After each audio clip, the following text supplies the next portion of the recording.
Olá pessoal! Mais um vídeo para vocês. Antes de iniciarmos esse vídeo maravilhoso, já clica no curtir para que esse vídeo chegue para mais pessoas e o nosso canal continuar crescendo e evangelizando. Ah, e não esquece de se inscrever no nosso canal. Vamos lá? São Medardo, bispo de Noyon. No século VI, um dos bispos mais ilustres entre os francos, e de origem franca, era São Medardo. Nasceu em Salency, perto de Noyon, de um senhor franco chamado Netardo, e de uma gaulesa chamada Protágia. Mostrou desde a infância amor acendrado pelos pobres. Frequentemente lhes dava o seu alimento às escondidas, e jejuava o resto do dia.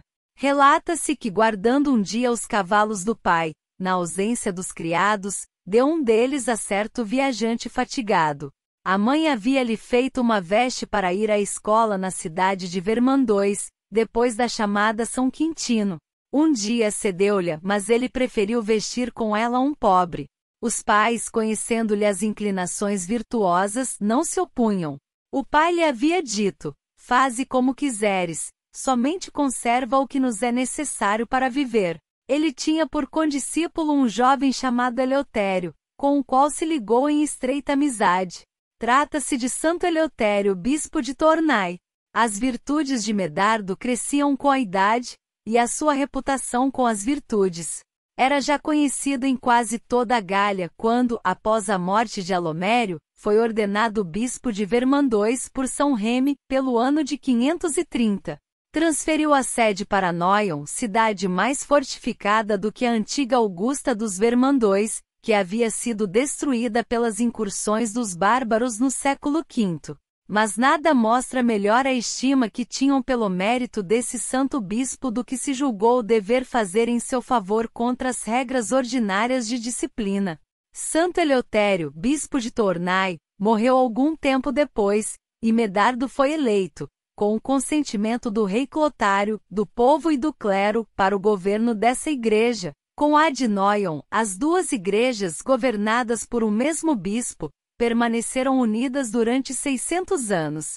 Santo Eleutério havia sucedido a Teodoro na sede de Tournai, era uma das maiores dioceses de toda a Gália, estendendo-se até Gand e Antuérpia, mas talvez também a que conservava o maior número de idólatras. Eleutério cultivou o vasto campo com um zelo infatigável. Muito fez e sofreu ainda mais, mas seus milagres convenceram por fim os espíritos, ao mesmo tempo que sua doçura conquistava os corações. Ressuscitou a filha de um tribuno, a qual já estava enterrada, e não se vingou dos maus tratos que havia recebido dos habitantes de Tournai, a maior parte idólatras, mas livrando-os com suas orações de uma moléstia contagiosa. Homem tão poderoso em obras não podia deixar de o ser em palavras. Converteu grande número de pagãos com suas pregações, e assegura-se que teve o consolo de batizar 11.000 numa semana.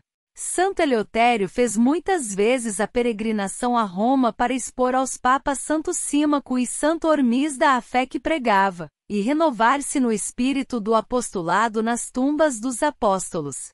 Pelo ano de 520, com 31 anos de episcopado, com 71 anos de idade, afligiu-se, ao ouvir que os filhos da igreja perturbados estavam com as heresias de Nestório e de Eutíquio. Ordenou, pela autoridade do pontífice romano, que todos os hereges fossem expulsos, se não se confessassem Jesus Cristo conforme a crença da igreja. Marcaram o dia para o sínodo reunir-se. Os hereges compareceram, bem como os católicos. Após uma discussão assaz viva de parte a parte, o santo bispo levantou-se, e fazendo sinal para silêncio com a mão, disse: Vós todos que confessais o Pai e seu Filho, com o Espírito Santo escutai. E expondo claramente o mistério da encarnação, refutou com igual força as heresias opostas por Eutíquio e Nestório. Declarou e provou por alto que o Espírito Santo procede do Filho com o Pai. E concluiu nestes termos: se alguém contradiz esses decretos, seja anatematizado da parte do Pai, e do Filho e do Espírito Santo. Tendo assim falado, assentou-se, os católicos abençoaram a Deus em altas vozes, enquanto os hereges se retiravam confusos. Santo Eleutério morreu santamente pelo ano de 531, após haver recebido o corpo do Senhor com grandes sentimentos de piedade. Sua festa é celebrada em 20 de fevereiro. São Medardo havia se dirigido a Tournai para ali presidir as exéquias de Santo Eleutério, seu particular amigo, mas a providência tinha com ele outros desígnios para o bem dessa igreja, cujo governo foi obrigado a assumir sem deixar a sua. Então o seu zelo parecia crescer com o rebanho. São Medardo morreu após 15 anos de episcopado, e sua morte não se revelou menos esplendente do que a vida, pela pompa de suas exéquias e os milagres que as acompanharam.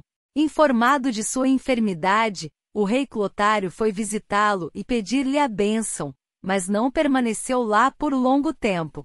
Para consolar-se da morte do santo bispo, que considerava poderoso protetor junto de Deus, mandou levar o corpo a Soissons, onde mantinha a sua corte, e prometeu mandar construir uma igreja e um mosteiro sobre a sua sepultura, numa de suas terras chamada Croy. Remonta esse fato à origem do célebre mosteiro de São Medardo de Soissons. As cadeias de vários prisioneiros quebraram-se durante o préstito fúnebre, e São Gregório de Tours viu as presas à sepultura do santo em memória do milagre. Oração a São Medardo. Senhor, que fortaleceste São Medardo com vosso espírito de verdade e de amor para apacentarem o vosso povo, concedei a quantos celebram a sua festa a graça de crescerem na santidade, imitando o seu exemplo, e de receberem o auxílio da sua intercessão. Por nosso Senhor Jesus Cristo, vosso Filho, na unidade do Espírito Santo. Amém. Se inscreva no nosso canal e ative as notificações para não perder nossos vídeos todos os dias. Até a próxima!